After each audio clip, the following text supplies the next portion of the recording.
How did you kind of get started with comics? Like, what was your intro into comic books?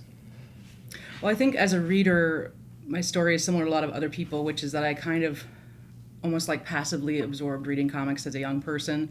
I didn't really think about them being any different from any other types of reading I might do.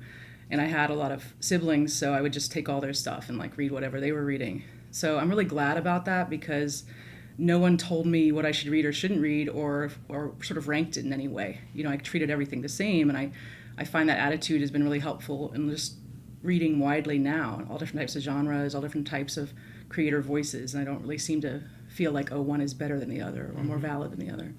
But in terms of working in comics and being part of the comics community, that really came to me kind of late through mutual friends. I didn't even realize there was sort of a scene I could be part of for a while. And the Museum of Comic Art that used to be here in New York, but is now part of the Society of Illustrators, would be holding events occasionally that I'd hear about. So I knew I could sort of go and meet other people if I wanted.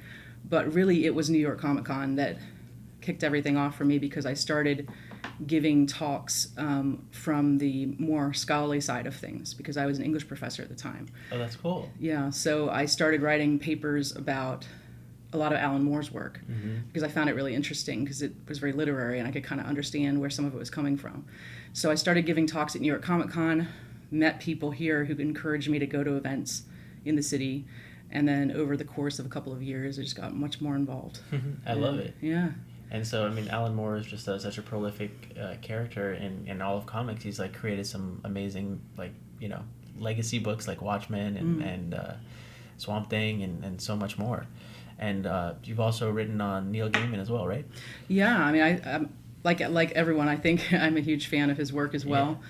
I think a lot of early Vertigo appealed to me when I started reading more widely and trying to I started thinking, like, what is the history of comics and trying to get a little bit of a grip on where comics were at the time, which was around 2012. And I just started buying the cheap used Vertigo trades and just ripping through them. And it was really fun, actually, that kind of exploration. But Neil Gaiman had so much I could read. Alan Moore had so much I could read. Like a lot of people, I would pick a writer or an artist and I would try to follow everything so that I could sort of find my way through. Because otherwise it can be a little overwhelming. Absolutely. If you're coming to comics as a new person, how do you decide what to read, and how do you know what you'll like? So once you find something you like, you have to kind of follow those roads and just keep going. That's the only way through. Yeah. And then, so how did you go from like kind of talking about comics to now like working in comics? What was your first what would you consider your first job in comics? Oh, interesting. There's such a gray area sometimes between fandom and fandom publications and professional work, and even people like Paul Levitz used to write for zines and Denny O'Neil and stuff. I was asked to write an article about a book launch that related to comics, and it was published on tripcity.net, which was a platform founded by Dean Haspiel, and it had a lot of Brooklyn creators on it. And I had never written anything like that before, but I wanted to celebrate the book. It was actually Seth Kushner's photography book of all these different comic creators. So I thought I'd give it a try. I was very, very nervous. In fact, I felt nauseous about it because I had done all kinds of other types of writing, but I wasn't particularly good at writing in the first person and like talking about my experience. But the article did very well, unusually well. It kind of went viral and it went around and just kept on generating readers in a way that really shocked me. So that What was the content of that first article?